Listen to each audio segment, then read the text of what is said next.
and the relationship between the two. And the modality in which I'd like to try to do this is by showing a series of short clips, some a little shorter than others, some a little longer than others, and then to have the folks who are here, the panelists, reflect on these particular Zoom, I guess they're going to come to us by Zoom, clips. Some are from YouTube, some are lectures from the Hartman Institute. And as I mentioned, the Hartman Institute, I just want to acknowledge our gratitude to the Hartman Institute, not only for the training that each of us received as fellows at the Hartman Institute, but for their ongoing inspiration in providing of curriculum and thought material for all of us to chew on, so that we can continue to provide guidance and direction, illumination, and edification for our various communities. So we're going to start with a little clip on anti-Semitism. And then I'm going to ask each of the panelists to kind of reflect on their own experiences of anti-Semitism. Do they resonate with the clip that they're seeing? Do they not resonate? And Be'ezrat Hashem, with God's help, people have been asking for it already in the chat. Hopefully we'll get a little controversial today. So we're looking forward to the conversation. Without any further ado, Rabbi Bogart, if you would work your magic, please.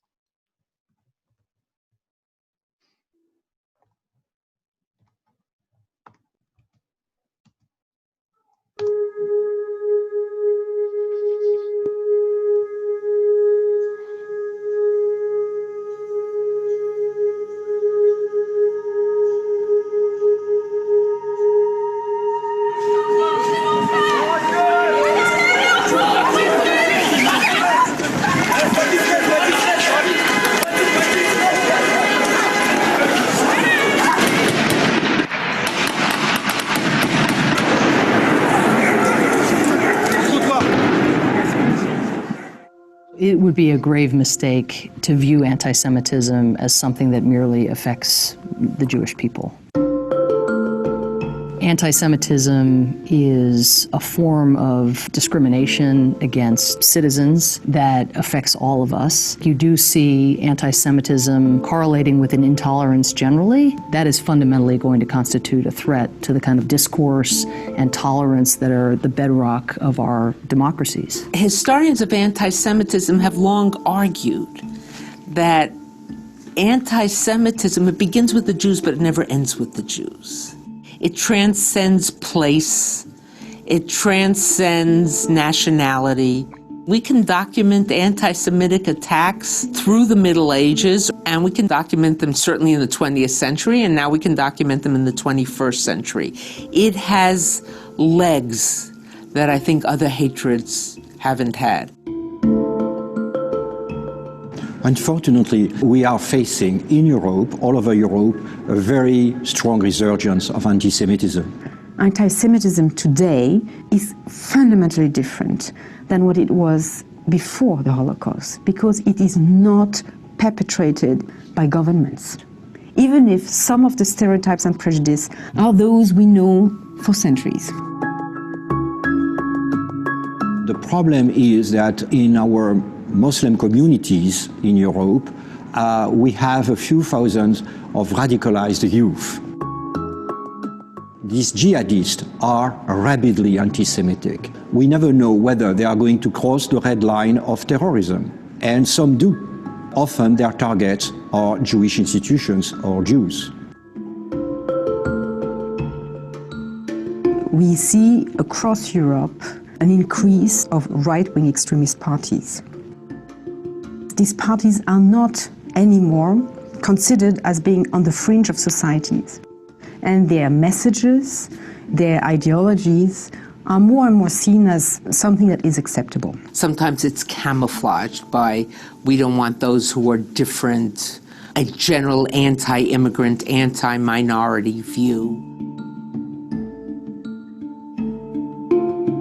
You have as well a new form of anti-Semitism that is closely linked with anti-Zionism and hostility towards Israel. There is legitimate criticism of the policies of Israel, but there is a fine line that some people cross very easily between criticism of Israel and anti-Semitism. Where it gets very problematic is when one starts to hear that the state of Israel doesn't have the right to exist, when one starts to hear Israelis or Israel itself being demonized, and the concerted effort to delegitimate the state and the people. That is anti-Semitism. I think that most of the anti-Semitism in the Middle East is misinformed. It is to group people against a common enemy. Holocaust denial is a form of anti-Semitism. The only reason to deny the Holocaust is to inculcate and foster anti-Semitism. One place where hardcore denial is very much in vogue is in the Middle East. The audience often are anti-Semites who are looking to have their feelings confirmed, or people who might not be overt anti-Semites, but somehow are discomforted with the idea of Jew as victim. I think for anyone, anti-Semitism should be an important topic and subject. If it's going on in Pakistan, it should be important to someone living in Kansas City. We are a connected global community.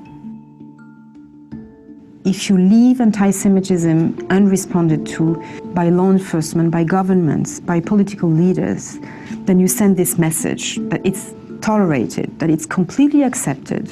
What you're seeing now is states, at least in Europe, where there's been the biggest upsurge, seeking to combat those crimes. More needs to be done. We'll stand together against discrimination against minority, with Christians, or anti-Semitism. We stand together shoulder to shoulder because our religion, all of us, call us to stand as one family. It is extremely important that parts of our society that aren't themselves being targeted by anti-Semitism see this as a warning. When anti-Semitic discrimination or violent acts happen, it is a threat to liberal society, and citizens around the world have an interest in thwarting it and in speaking out against it.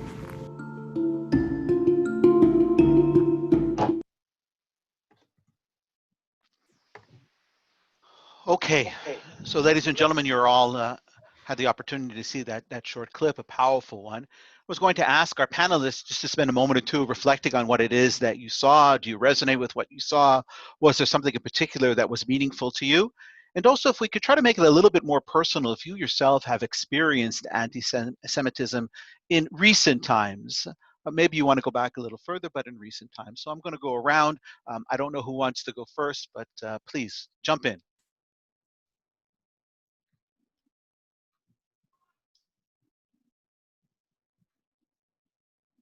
All at once. I guess I'm happy to go with a reflection on anti-Semitism. You know, I feel like I spent a good part of the beginning of my rabbinic career talking a lot about not how we have to get past anti-Semitism, but how we can't let anti-Semitism continue to be the defining feature of our lives, or our Jewish lives is what I really mean. That the vast majority of American Jews who were my age or generationally close to me have really grown up in an America where it's not anti-Semitism is not something, or had not been something widespread that we encountered. It felt like often something that was used by people who were invested in trying to utz on Jewish identity, using anti-Semitism as a tool of that, which I found and continue to find objectionable and deeply problematic. And then I have experienced more anti-Semitism in the last 4 years than I can't ignore it anymore. I end up on a list of Jews to be targeted with online hate speech back in 2015, 2016.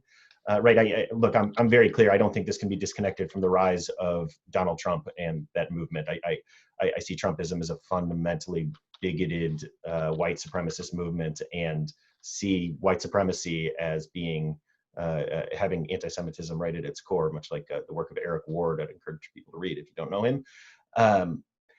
But look, I ended up on this list. I have been on a train. I was leaving the President's Prayer Breakfast in 2016, traveling to a friend for Shabbos, and had a man stop and look at me in my kippah and say, "This is not your country. This is not your world," and sat and stared at me until I got off the train, about as scared as I've ever been. And over again, things like this have happened. But again, I guess I was struck in that video, seeing these clips of these European right-wing parties in the early, part of this decade, and looking around, and it just feels like our country now. Others, please. I mean, I'll echo much of what you said, Daniel, and at the same time say, while I have memories as a child of adolescent and pre-adolescent stupidity, feigning anti-Semitism in my own life. Somebody, when I was a young kid, calling me Jewish Jimmy and chasing me home from school and things of that sort, kind of these vague memories.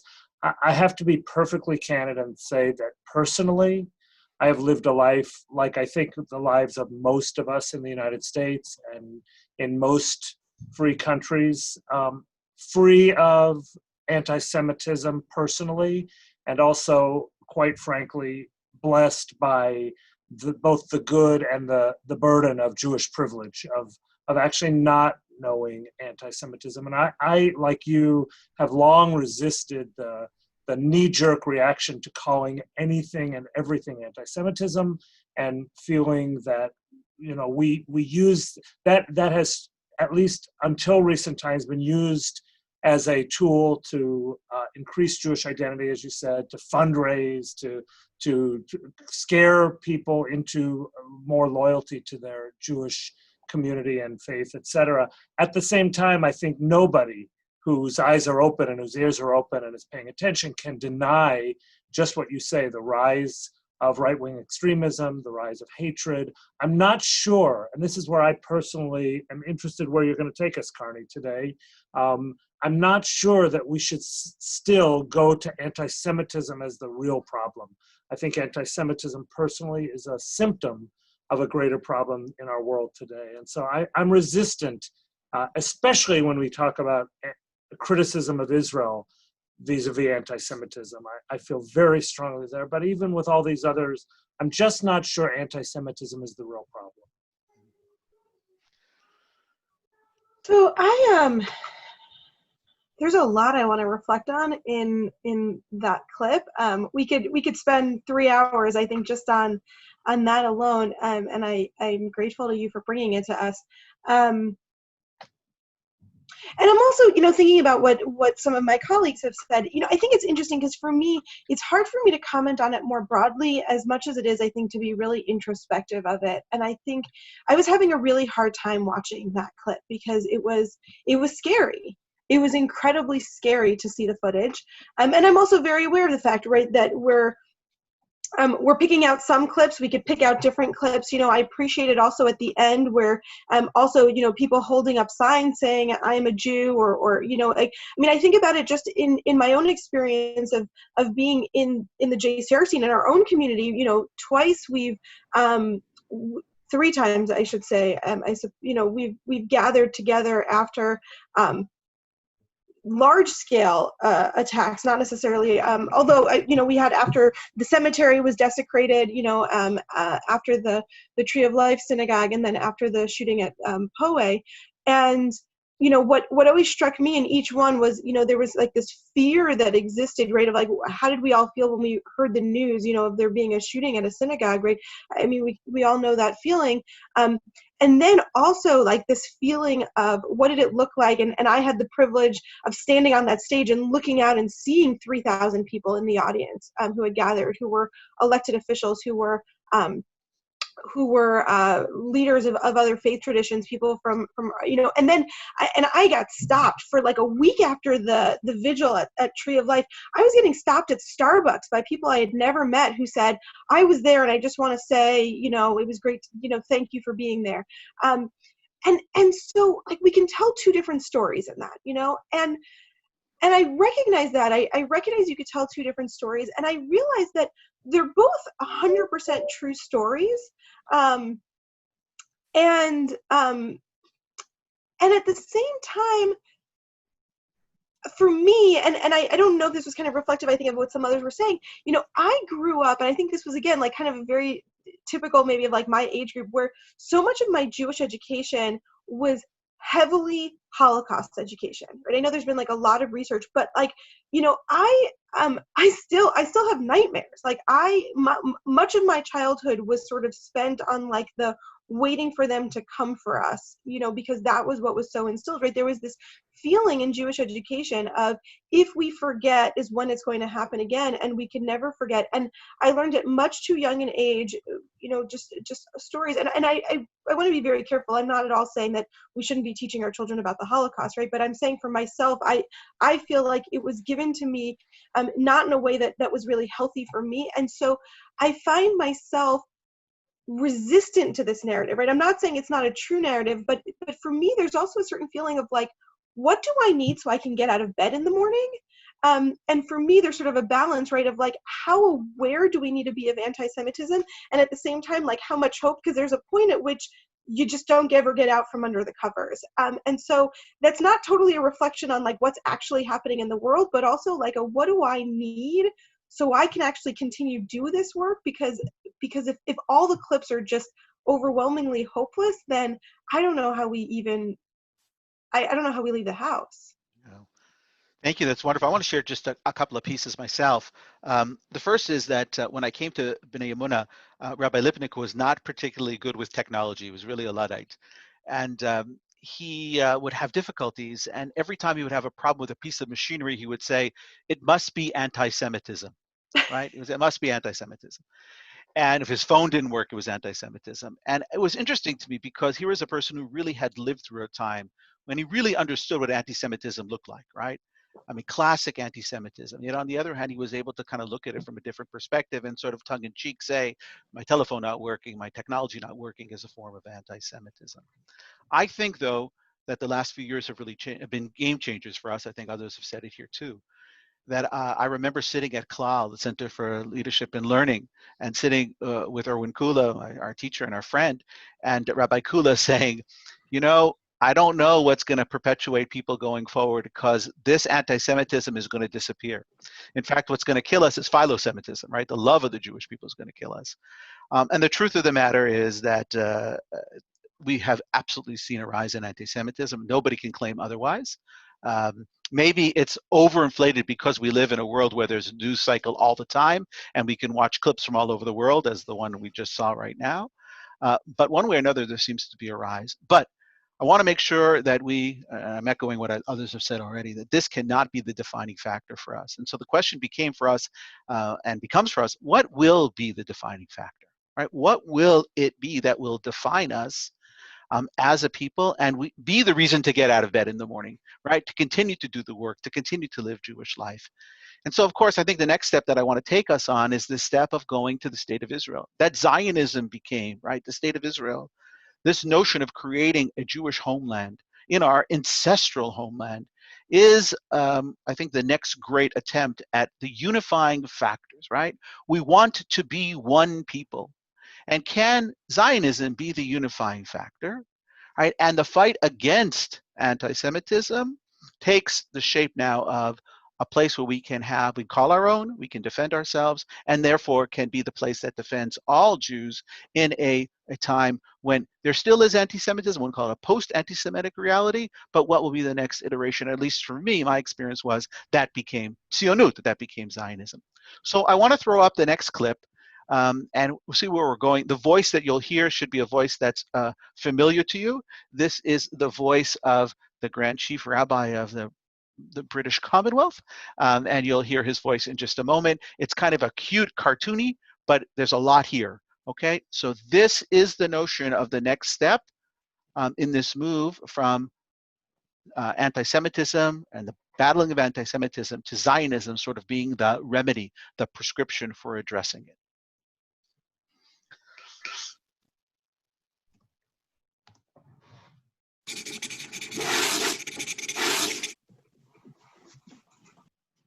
How can anti-Zionism be the new anti-Semitism? Surely there's no connection between them. Anti-Semitism is hatred of Jews as a people, a race, an ethnic group. Anti-Zionism is an objection to a country, a nation, a state. What's the connection between them? Anti-Semitism is a virus that mutates, so that new anti-Semites can deny that they're anti-Semites at all, because their hate is different from the old. In the Middle Ages, Jews were hated for their religion. In the 19th and early 20th century, they were hated for their race. Today, they are hated for their nation-state, Israel. What all three have in common is that there are different ways of saying that Jews have no right to exist collectively as Jews with the same rights as other human beings. In each era, anti-Semitism has focused on the primary form of collective Jewish existence. In the Middle Ages, they were a religious community, so they were hated for their religion. In the 19th century, when many European Jews became secular, they formed an ethnic group, a race, and were hated as such. Today, when their primary collective embodiment is as the people of Israel in the State of Israel, they are hated for their state. Anti-Zionism is the latest mutation of the world's longest hate. What then is the connection between Jews as a people, Judaism as a religion, and Israel as a state? The connection between the Jewish people and Israel goes back long before the birth of either Islam or Christianity. Jews created a society there in the days of Joshua, a kingdom in the days of Saul, and a nation with Jerusalem as its capital in the days of King David. All of this more than 3,000 years ago. Jews are the only people who ever created a nation-state there. At all other times in the past 3,000 years, it was merely an administrative district in an empire whose center was elsewhere. The Assyrian, Babylonian, Persian, Alexandrian, Roman, and Byzantine empires, the Crusaders of the Holy Roman Empire, the various Muslim empires, such as the Umayyads, the Abbasids, the Fatimids, the Mamluks, and the Ottomans, until finally the British. Jews are the only people who have maintained a continuous presence in the land. They are its indigenous, original inhabitants. The November 1947 United Nations vote to bring Israel into existence was a momentous reversal of imperialism. It gave back to the Jewish people the home taken from them by empire after empire. Israel was the only non-artificial creation in the Middle East after the collapse of the Ottoman Empire. The rest, among them Jordan, Syria, Iraq, Libya, Saudi Arabia, and Yemen, were all artificial creations that hadn't been states before, which is why most of them still exist in a condition of ethnic, religious, and tribal strife. Only Israel had previously existed as a nation-state. That's the unbreakable connection between Israel and the Jewish people. The connection between Israel and Judaism is equally ancient and fundamental. It's more than just, as Robert Frost said, home is the place where when you have to go there, they have to take you in. Read the Hebrew Bible and you'll see immediately that it isn't about the salvation of the soul. It's about creating in the Holy Land a society based on biblical ideas of justice, welfare, the sanctity of life, and caring for the stranger because you know what it feels like to be a stranger. Judaism began with two journeys to the land, one by Abraham and Sarah, the other by the Israelites in the days of Moses. At least half of the 613 commandments of the Bible are only applicable to the land of Israel. And though in the centuries of exile and dispersion, Jews lived in almost every land under the sun, Israel has remained a focus of their prayers and the only place where they've been able to do what every other nation takes for granted, construct their own society in the light of their own ideals. Judaism differs from the other Abrahamic monotheisms, Christianity and Islam, in that it's the only one of the three that never created or sought to create an empire. It was the imperialism of the Roman Emperor Hadrian that led him in the 2nd century to change the country's name to Palestine. One of the first, but certainly not the last, deliberate falsifications of history by those who seek to deny the Jewish people's right to their land. There are 56 Islamic nations and 159 in which Christians form the majority. There is, and only ever has been, one Jewish state, tiny and vulnerable though it is and always was. That's why anti-Zionism, denying Jews the right to their one and only collective home by misrepresenting Judaism, is the new anti-Semitism, every bit as virulent and dangerous as the old. Thank you, Rabbi Bogart. Panelists, reactions to Rabbi Sachs, as I put in the chat, wonderful mind, and what an accent, boy, just a wonderful accent. And I think their artistry was quite cute as well. So, reactions to what you just saw. Look, I'll start. I can't. Nobody can deny Rabbi Sachs's pedigree and his credentials and his wisdom and his insight and his beautiful British accent and all the things that are attributes that are deserved. I have to just say, and I'm going to be a little provocative here, I don't buy it personally. I don't buy it. First of all, and this is my first problem that I just want to put on the table here, I don't agree with his premise that the Jewish people are the true indigenous people in this land. And I don't think the Torah agrees with that either. I mean, if you go back to Genesis chapter 12, Abraham was told to come to a land that God sent him to, and there were already people living in that land. And we can debate whether the people living there now who aren't Jews are the same descendants of the same peoples or not, but I think he skips over and foments one of the great fallacies of the Jewish claim to authentic right to being seen as the indigenous people in that land. Now, granted, I do agree that much of the hatred against the modern state of Israel is a virulent form of anti-Semitism, but I'm not sure it automatically is. And I think he oversimplifies and he gives people really, really beautiful sounding talking points to fall back on that actually does us a disservice because it gets us to stop thinking and just claiming that we're victims when in fact we may not be. So I'll stop there for now. So That was good. I'd actually, I want to jump in on this because I want to take it in.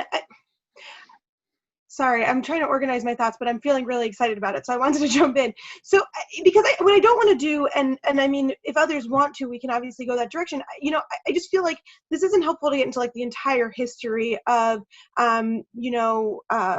the British mandate, like all of those things. I think many people know it. There's other ways to kind of go, and I think we can. I also think we can get caught up in facts. Everyone's going to have kind of facts in various ways and things like that, you know. And so for me, I actually want to take this conversation, like, to go back to where you started us, Carney, in terms of anti-Semitism, to then say, okay, like, how do we then parse out when anti-Zionism becomes anti-Semitism? Because I think there were points in this video when that's true, but I think that it was an oversimplification to then say, right, so like anti-Zionism could be a new version of anti-Semitism, but I don't agree that all anti-Zionist rhetoric is inherently then anti-Semitic. And in that, I want to go back, and I don't remember now who it was in the first video. I know Deborah Lipstadt had said anti-Semitism starts with the Jews, but it doesn't end with the Jews, and I think Samantha Powers might have also brought it up.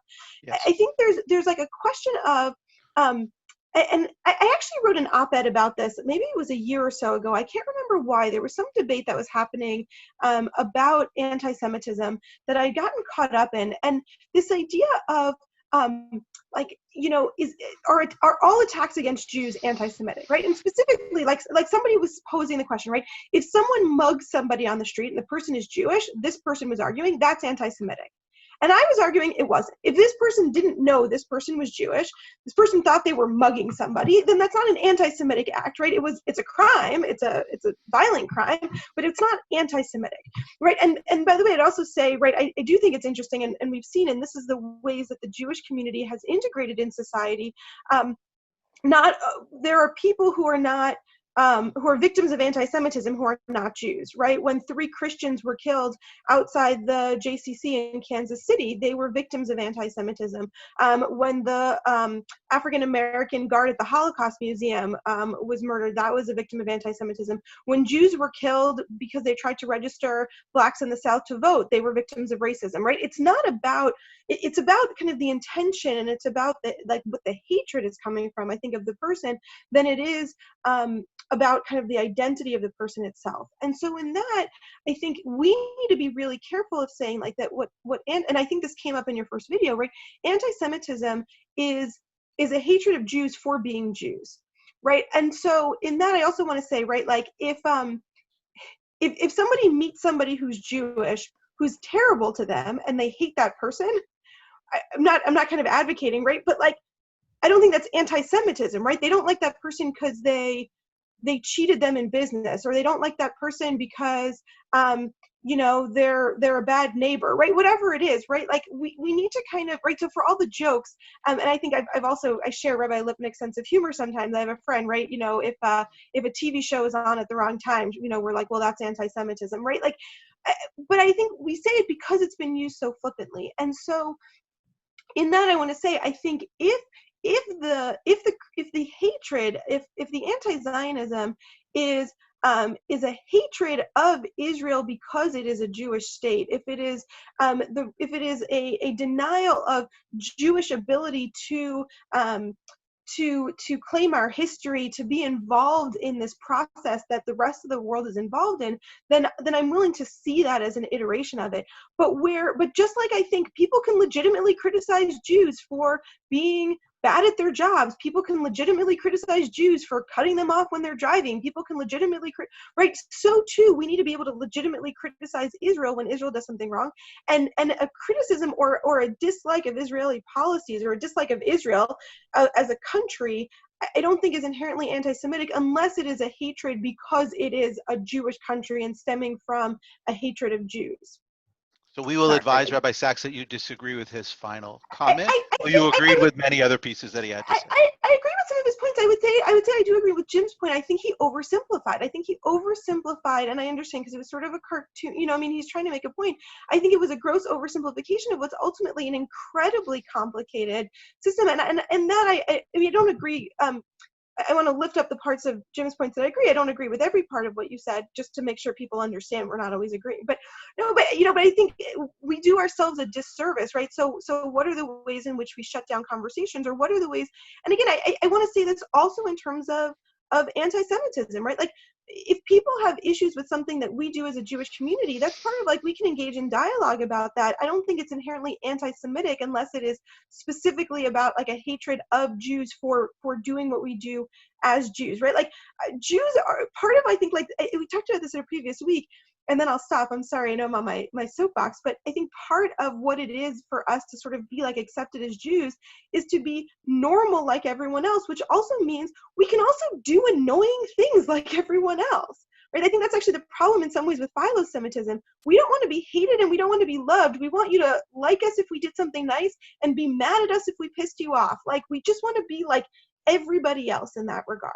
And so the question I'm just going to add, and then Rabbi Bogart, I know, is ready to jump in as well, just to say, is that true as well about the state of Israel? In other words, can we love Israel when Israel is deserving of, in our orientation to the world, of love and praise? And can we chastise and criticize and be disappointed with Israel in the moments when Israel disappoints us? And again, depending on our orientation. And when we do that, is that considered to be a form of anti-Semitism? So, Rabbi Bogart, please.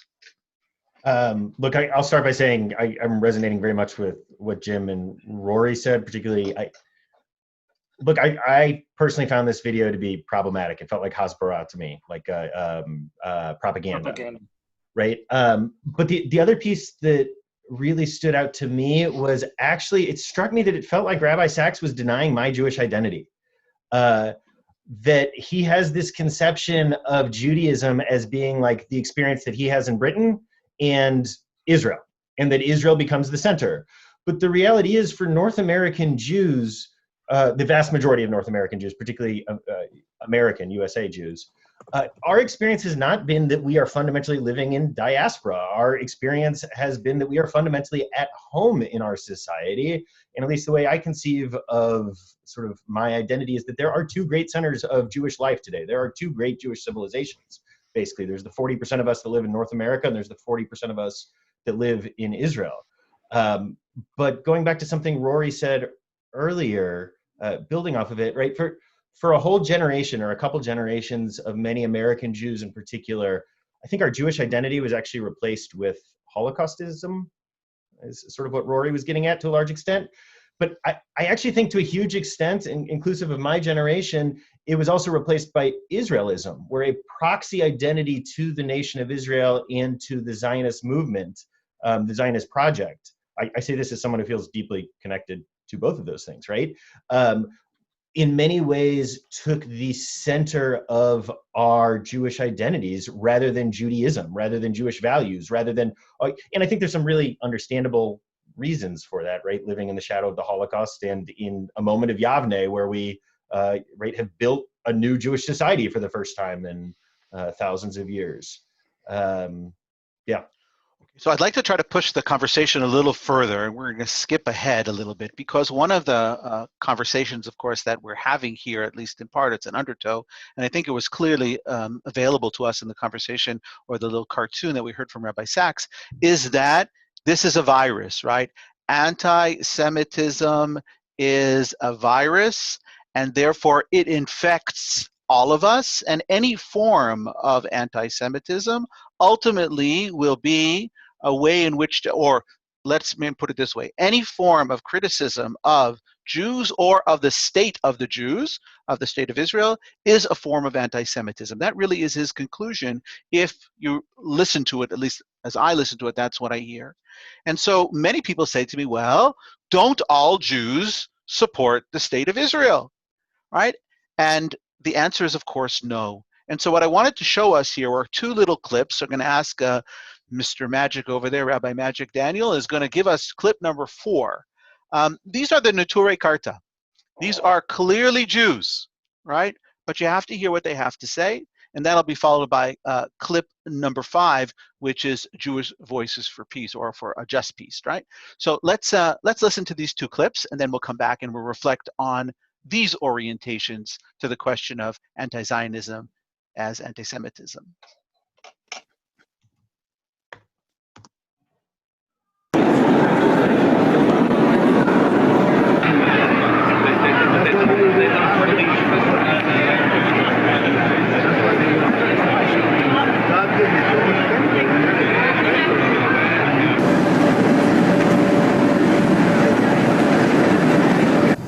We are here attending the Mass ICNA convention in Chicago, and we are participating here. We have a booth here, and our mission is to explain to so many people, the Muslim people here, and to the world at large, that not all Jews support the state of Israel. There's a great difference between Judaism and Zionism. Judaism is a religion, the Jewish people practicing this religion only, versus Zionism, the state of Israel, which is a purely political movement. We are handing out this new pamphlet, which is talking about the recent President Trump's recognition of Jerusalem as the capital of the state of Israel.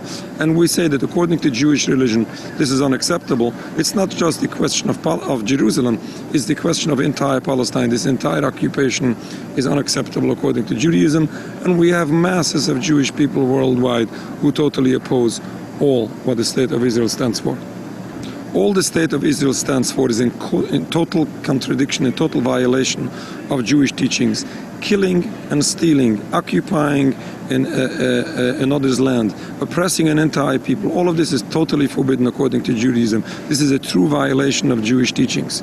And in addition, this concept of building a sovereign homeland for Jews happens to be in total contrast to Jewish belief. According to Judaism, we are in exile. Jewish people are forbidden to end exile by any physical means. All Jewish leaders from the very beginning of Zionism totally opposed this concept. This was invented not by religious scholars.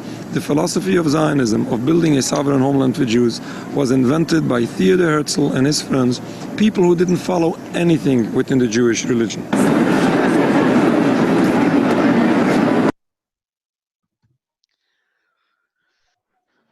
Bogart, if we could go to number 5, that would be great too. Thanks for having me. I represent a base of American Jews and the base of the Democratic Party who are calling on Democratic leaders to reject AIPAC and actually take meaningful action towards ending Israel's military occupation that deprives Palestinians of civil, political, and human rights. You know, I think it's clear that this generation of young American Jews knows that violating the rights of humans and children is wrong, whether it's at the border or whether it's taking kids out of bed in the middle of the night in the West Bank. And we're calling on our political leaders to actually represent that view. We're tired of the blank check that the Democratic Party has given to the Israeli government to continue the status quo in Israel, to continue dispossessing Palestinians of their land and of their lives.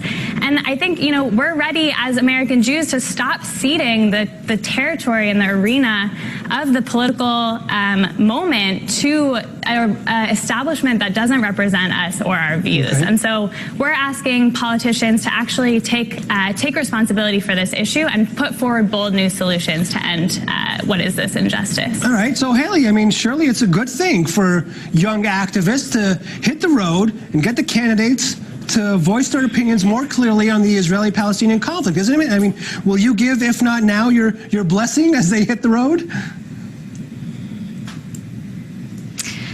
There's a very different approach from Emily's organization and ours, the Jewish Democratic Council of America.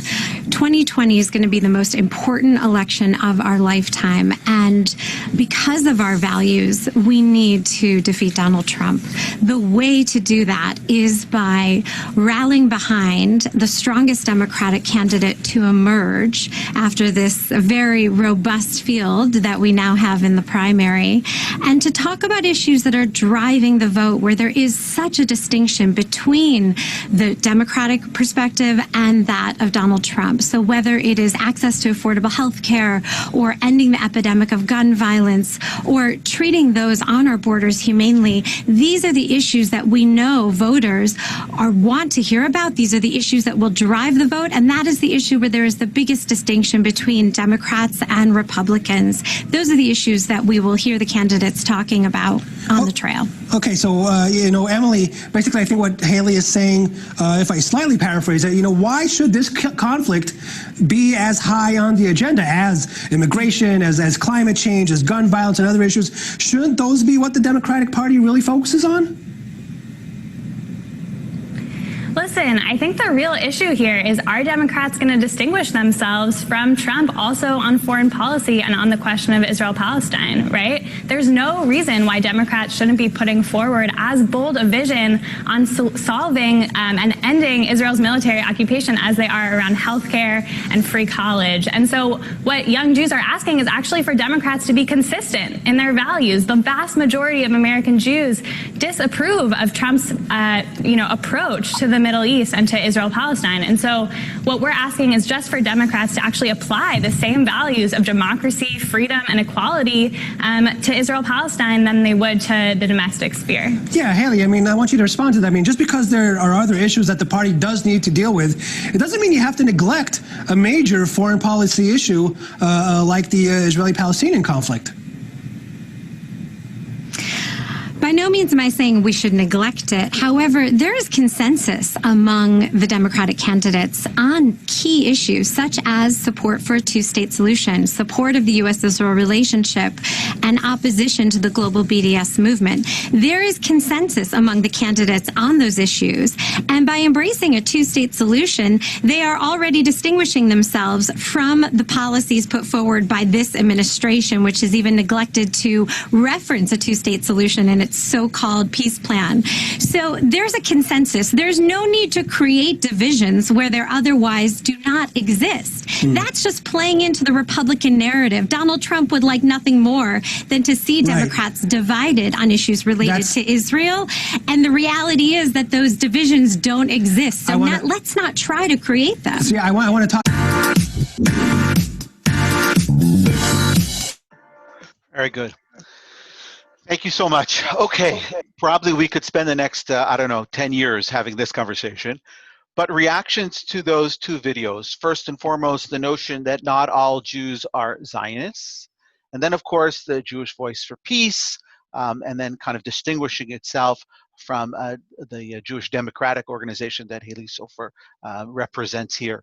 So reactions from our panelists, yeah. I just want to be careful. So that wasn't actually Jewish Voice for Peace. That was If Not Now. So oh, sorry, I said Jewish Voice. I said If Not Now. I apologize. Thank you.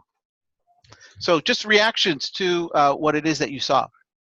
I'm grateful that you brought these two videos for us and all those watching this webinar. I think it's really important for us to know that the Jewish community is not monolithic when it comes to Israel, and for us to convey that. And frankly, while they both represent extremes, they are not illegitimate or unfounded extremes. Each of these extreme views, I personally at least, I think have a right to their position, and we should not shout them down, which so often Jews do. It's kind of ironic.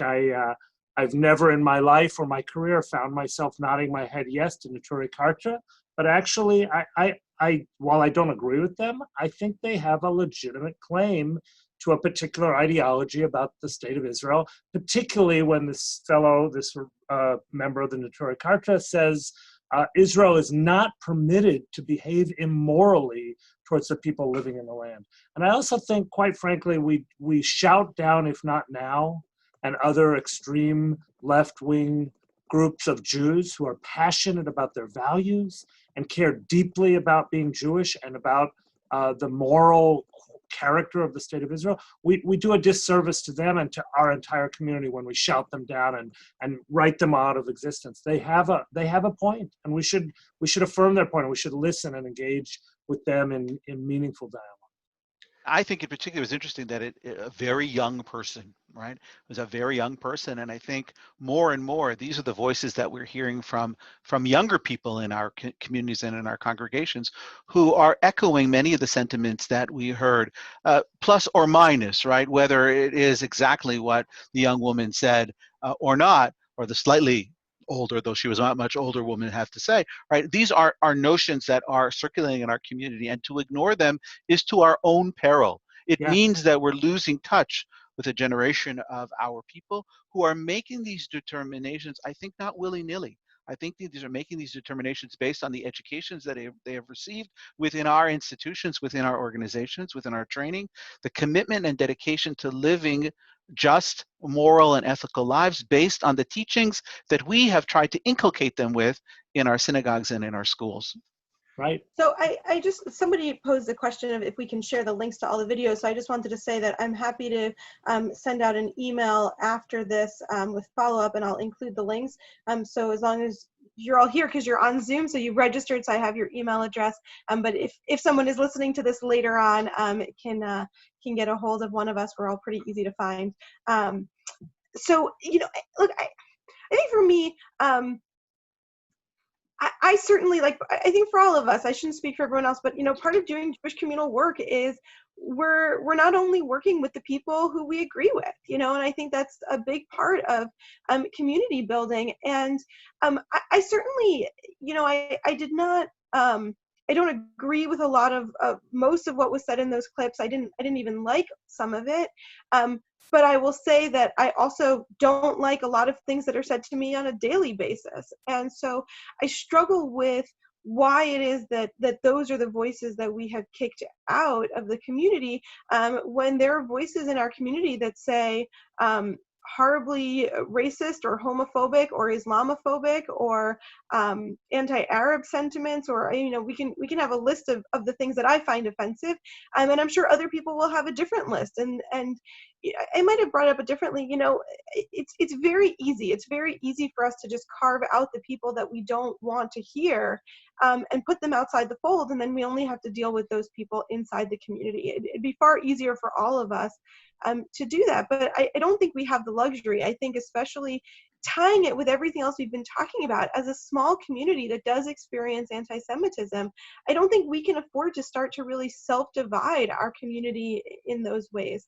And so in that, I think, and I think this also plays in, I think this goes back to, I know Daniel just stepped up, but I think to what he was also saying before, I think it's important to recognize that, I think he's right. I think a big part of the American Jewish project for a period of time was really focused, and in many ways I think we did away with, let me say this a little different. I find it fascinating for all the people who kind of said, like, you know, that the four of us are actually very much in line. I find it interesting because it depends on, like, pick a category and you can line us up or you could put us widely across the spectrum.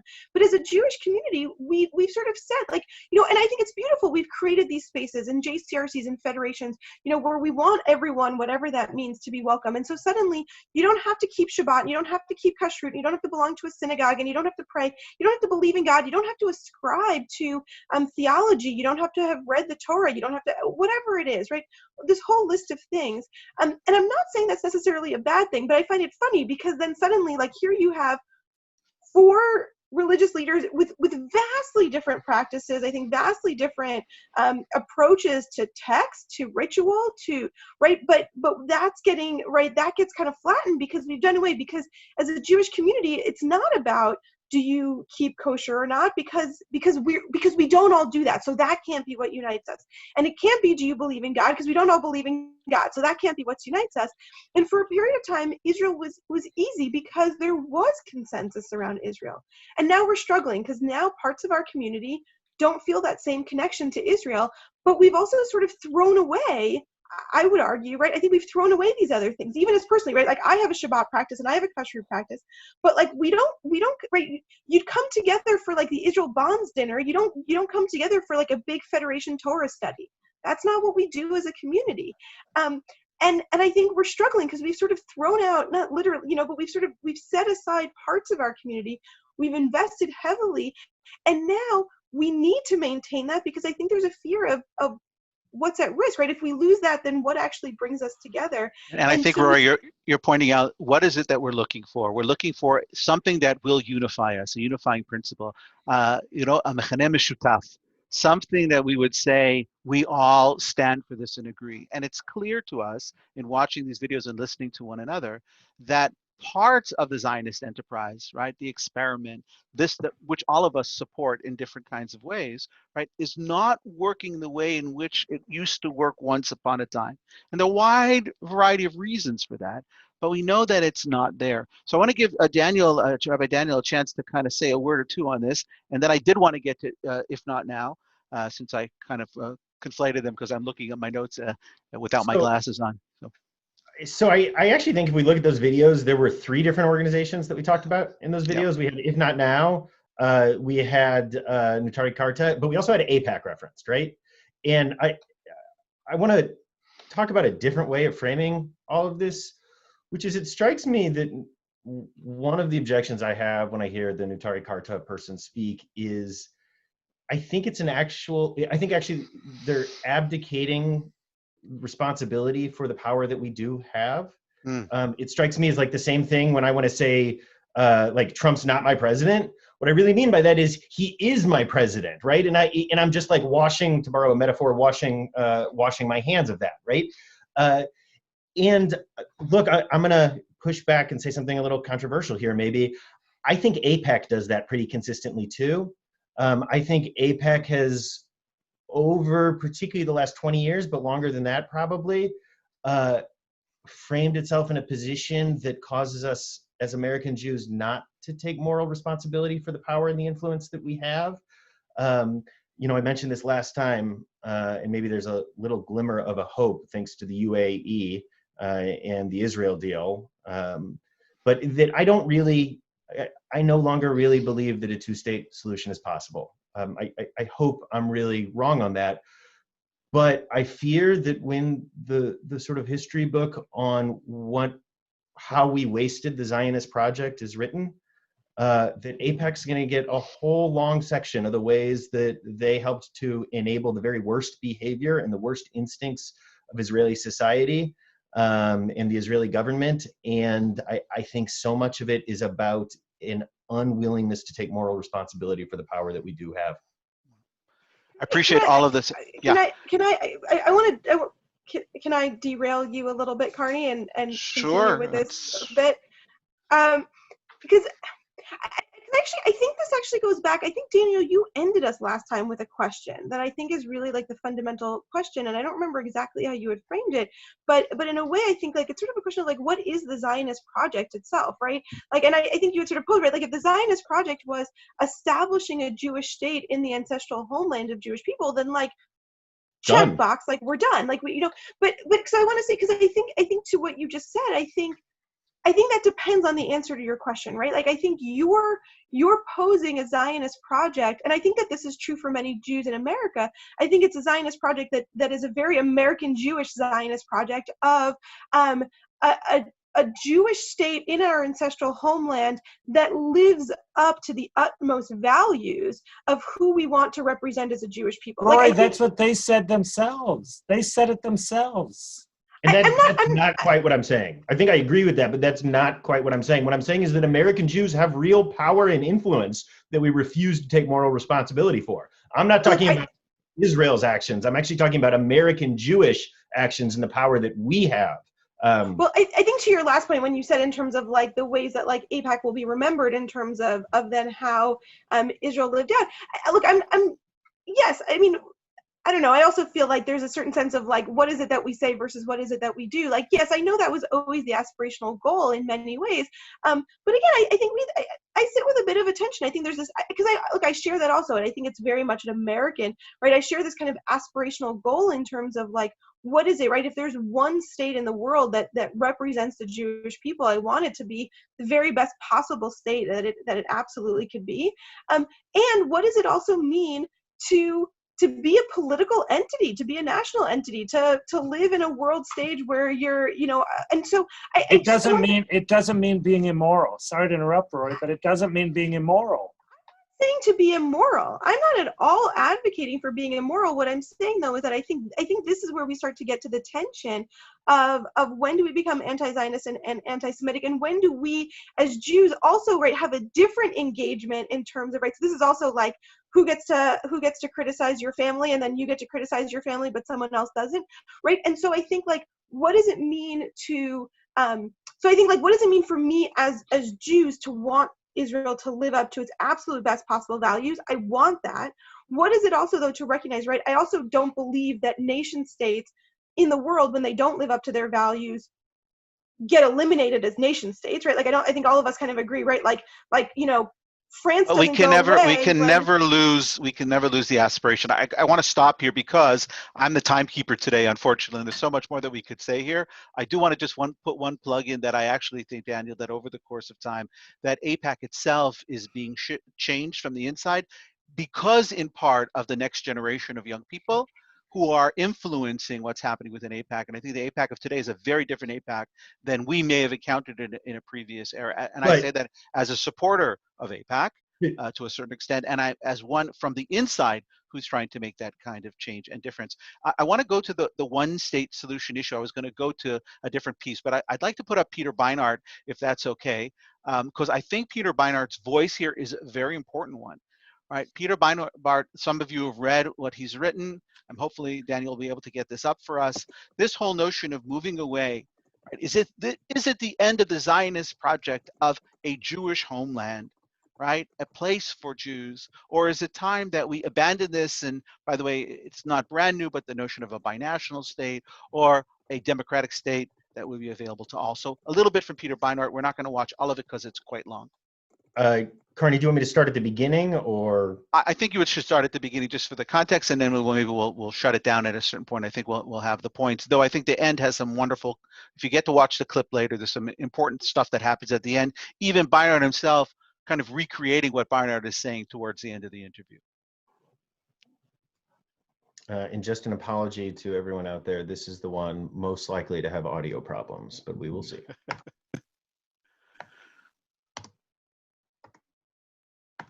Although the Trump administration's Middle East peace plan said its goal was a realistic two-state solution, most who know the region well saw quickly that such a solution wasn't really possible under that plan. For starters, the Palestinians have long said they need a significant amount of sovereignty and a significant amount of land to live in peace. The plan offers them less of either than previous plans that had fizzled. So, if the two-state solution is in trouble, what is the next alternative? Peter Beinart has an idea that was published in Jewish Currents, where he is an editor-at-large. He's also a contributor at The Atlantic and at CNN.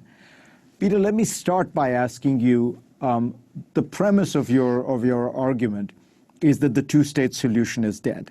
And while people might feel like this administration has put forward a bad plan or there were other problems, I think there are a lot of people who are still going to say, no, the goal is still two states, Israel and Palestine, living separately, side by side, in peace and security. Why did you come to the conclusion that that basic idea that you had believed in your whole life is now essentially dead? Reed, I've been hearing people saying that the two-state solution is on the verge of death my entire adult life. In 1982, the former deputy mayor of Jerusalem, who knew the situation on the ground better than almost all Israelis, said that if there were 100,000 settlers in the West Bank, it would be impossible to create a viable and contiguous Palestinian state. There are now 650,000 settlers. Two of Israel's Supreme Court justices live in the West Bank. Its second most powerful politician, arguably, Avigdor Lieberman, lives there. Israel built its newest medical school last year in the West Bank. At a certain point, those of us who have supported a two-state solution and have been saying for years and years it's on the verge of death, as Thomas Friedman did in 2003, as John Kerry did in 2013, have to recognize that the egg cannot be unscrambled, and the price of continuing to imagine that there can be a two-state solution is in reality the acceptance of a status quo that leaves millions of Palestinians without the most basic of human rights. And so the reality that you're describing is a reality of continued Israeli occupation and settlement of parts of the West Bank, and particularly one should note the parts that are habitable, right? There are large parts of the West Bank that are being given, but a lot of that is desert.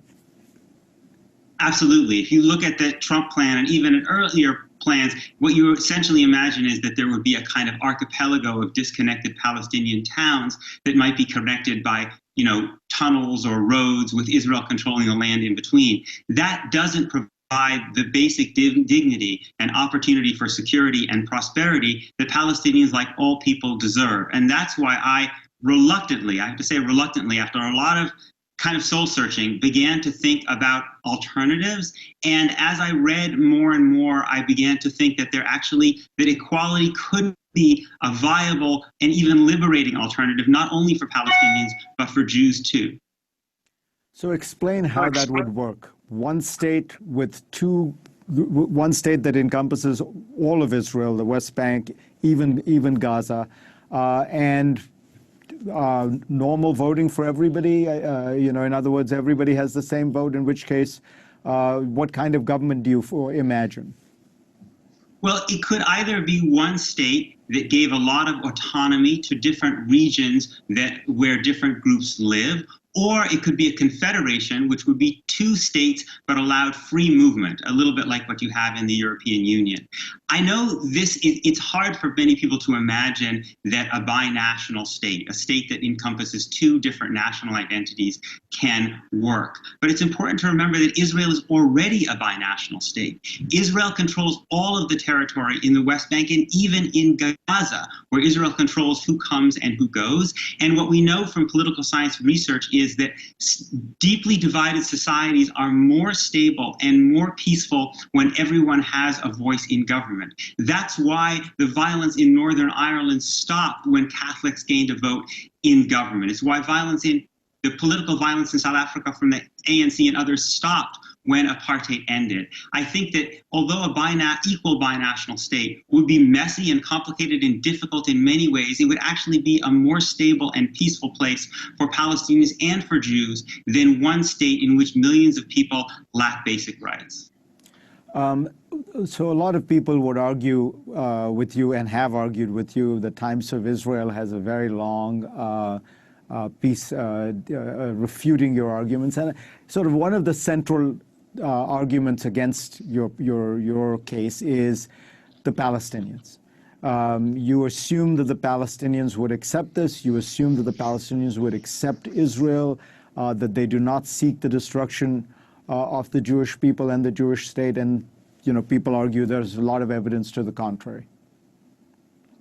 I think that again, what we know from other conflicts is that oppression produces violence, and that justice and equality produces more peace. And I actually think there's evidence of this in Israel-Palestine too. Look at the Palestinian citizens of Israel. They're sometimes called Arab Israelis. They suffer significant discrimination, but they have the right to vote.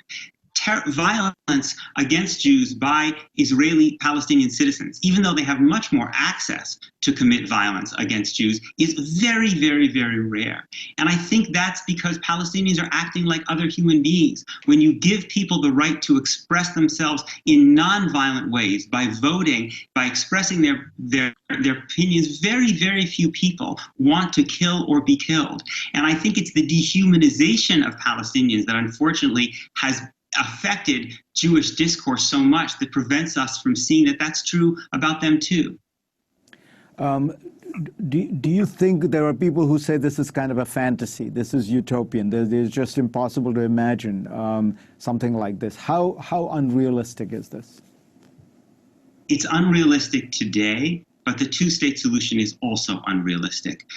Great moral changes almost always appear unrealistic early on before there is a vast movement for change.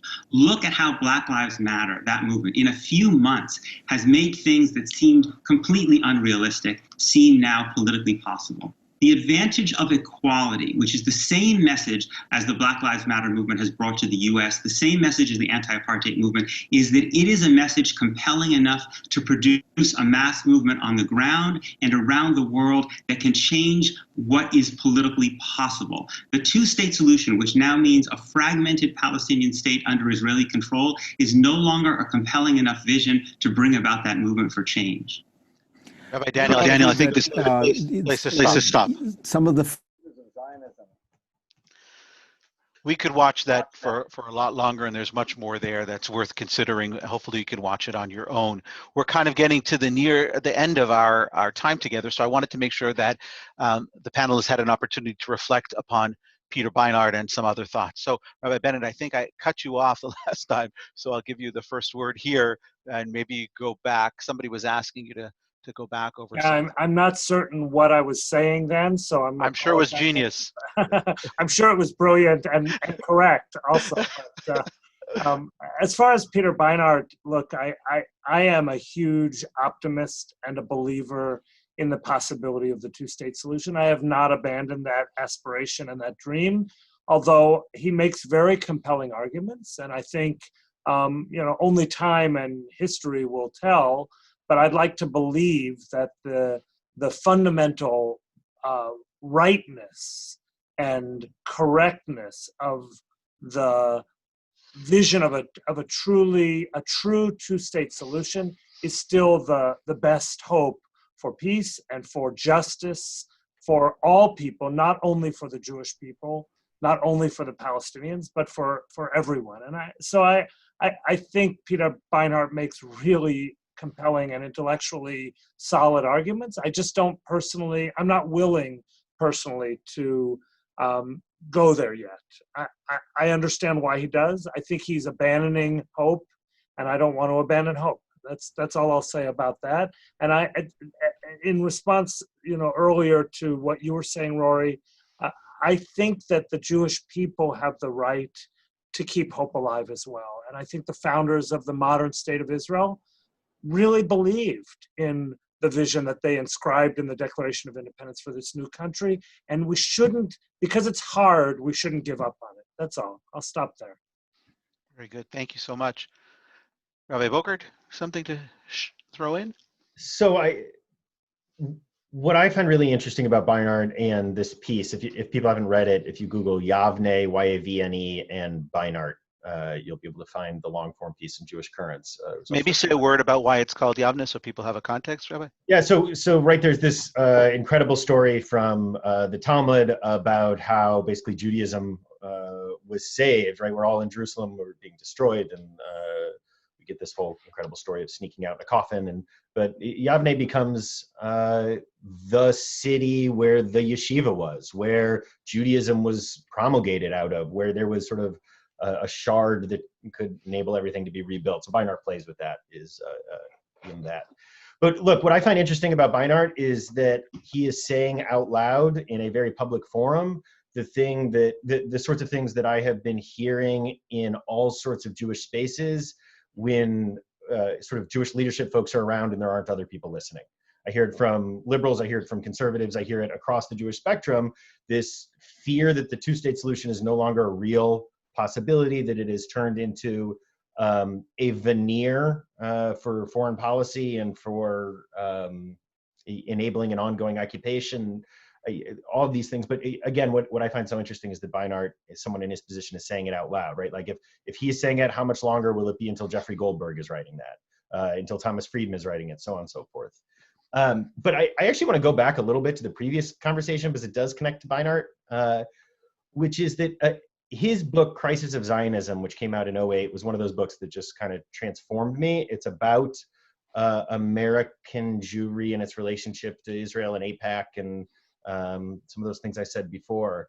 And I definitely was going to say something. Oh, but one of the pieces that Beinart really raises there that I think is so important to understand too is the way that so many Jewish institutions, and this goes back to what you were saying about AIPAC, Carney, over the last 20 years or so, have stopped representing American Jews.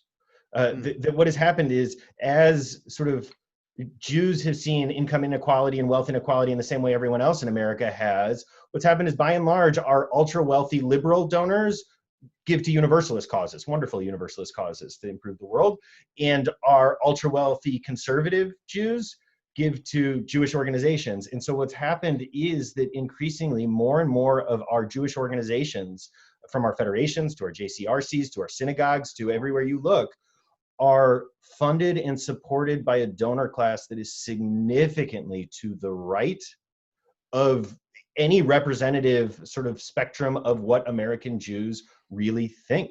I would suggest actually that J Street represents much closer to what most American Jews tend to think when you look at polls of what American Jews think about Israel and Palestine. And yet they are portrayed as sort of outside of the reasonable spectrum of Jewish conversation and so on and so forth, where AIPAC, I would suggest, has become really something that is controlled to a large extent by an ever dwindling number of ever more conservative, ever more right-wing, ever more Republican Jewish donors. By the way, I'm just going to jump in with one thing, and then Rory, when we're kind of getting close to the end of the time. But the question I want to ask is, you mentioned a number of authors and writers. You didn't mention J Street, by the way, when it came to Beinart. In other words, the question would be, how long will it be before J Street becomes the platform that, or endorses the platform that Peter Beinart has suggested? So I'd be interested in that. And I think that Rabbi Bennett also wants to say something, and then maybe Maharat Rory. You want to go Daniel, first, Jim? did you want to respond? No, Carney, I think you're saying exactly what I'm saying. I don't have an answer to that, but that's exactly the point. Like, if Beinart's saying it now, how long will it be until mainstream Jewish organizations, also mainstream center left, or organizations that represent fairly mainstream American Jews, are also saying these sorts of things? Yeah, it's a good question. I think J Street, at least for the foreseeable future, has deeply enshrined a commitment to this aspirational vision of a two-state solution. Whether that evolves over time with new leadership, perhaps. Peter Beinart is an ally of and very active in the J Street dialogue, so who knows? I think we can only speculate. The other thing I wanted to just really quickly say before, Rory, you jump back in here, is the question was asked earlier about President Trump's statement yesterday about him having done Jerusalem for the evangelicals. And I think it's important to lift that up as a reminder that President Trump and others are not really interested in the aspirational vision of Israel. They're interested in Israel being used as a political tool to further other goals. And this is a blatant example of that. The support of Israel for the annexation of the West Bank, the support of evangelicals for the annexation of the West Bank, or for moving the capital of Israel to Jerusalem, or affirming that, those are not in the best interest of the aspirational vision of Judaism, of the mainstream American Jewish community for Israel, today, they're not good for Israel, but they're good for politics, for people like President Trump. And I think we need to be honest and differentiate and listen to our people, listen to ourselves, and not get caught up in blind fervor for this misguided support for an Israel that we don't support. Rory, I'll turn it over to you. So, look, I'm with you, Jim, in terms of like, I still do have a hope. I mean, I do. I think that's actually always been the nature of Israel, has been, you know, I think like a big part of the Zionist endeavor has always been taking the impossible and making it possible. I remember talking to an Israeli politician a number of years ago who said, you know, that was always what we sought to do, and I don't know when we stopped believing it, you know, and we should never stop believing it. You know, we never would have thought, you know, 100 years ago, who could have imagined this conversation and the extent to which, you know, and all of that. And so, you know, we should never stop striving for that. And so I do still believe in it. And frankly, I also feel like I have the luxury. I don't need to actually give the solution, right? Like I can talk about aspirations, and I don't need it to then conclude with one state or two state or whatever it is. Like that, I leave that. There's a reason why I didn't go into politics. You know, I became a religious leader. I could talk about aspirations. I don't have to actually talk about real life solutions.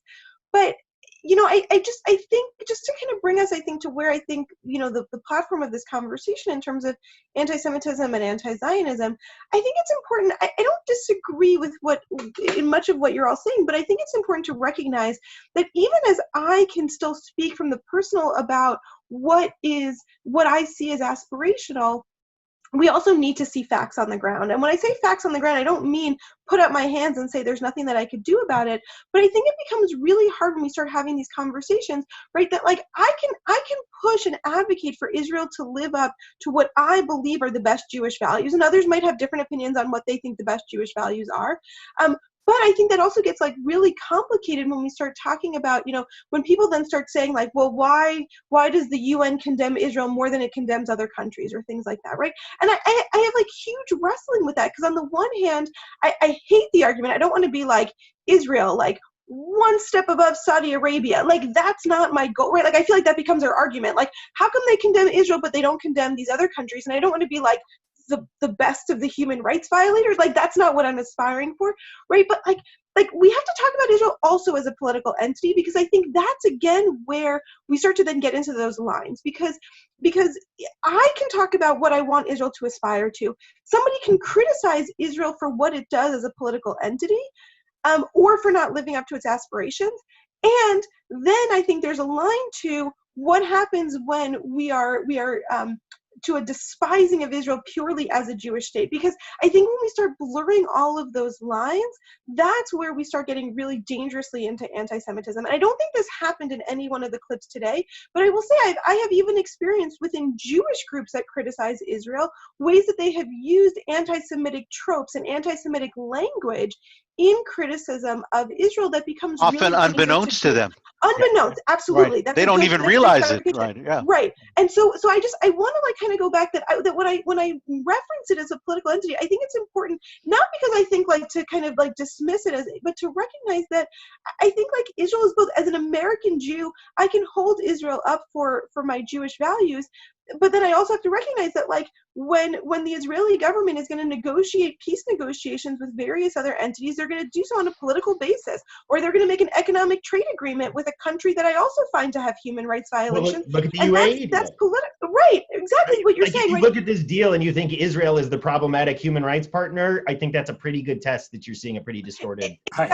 Exactly, and that's what. So I want to say like, and I'm a big believer. This is like the both and for me. This is like the elu ve'elu, right? Like that like I can simultaneously strive for Israel to be the best that I believe Israel can be in what I see as my Jewish values, and also recognize that Israel is a political entity that is going to operate on a political field. And so for me, there's like here's where my aspirations are. Here's all the ways that like legitimately Israel is sort of going to screw up because it's a political entity. And then here's where like we've crossed over the line to anti-Semitism. And I want to be really careful, because like you know, not living up to its aspirations is not when we become anti-Semitic, right? And criticism of Israel for its aspirations is legitimate. Like, I don't need to say I have to criticize every human rights violating country equally. I have a connection and an investment in Israel that is different than any other country, and I will speak out about it differently than I will about other countries. And that has to be distinct from when do we then cross over into illegitimate criticism. I would just add, since you went that direction, I would also add that I would go in the other direction too, vis-a-vis love of Israel and support of Israel. That just as I will hold Israel to a higher standard on the one hand, I will also be more understanding of Israel on the other, at least for me. That I need to say that my love for the state of Israel allows for me, right, like they say that people who love one another can sleep on a bed that's 250 amah by 250 amah, right? I can live with this tension and this reality, just as I can chastise and I can critique. I can also love in a deeper and a stronger and an unending way. My love for Israel will not end. That was what was so sad for me in the Beinart clip. I don't think it comes out of lack of love, but I think he has lost hope. I think he has sort of fallen out of love. And I still have so much of that dreamy love that I think started with the Chalutzim that Rabbi Bennett alluded to. Rabbi Bennett, it looks like you want a word in there too, and then maybe about Rabbi Bogart. Sorry, Jim, were you going to? No, go ahead. Go ahead.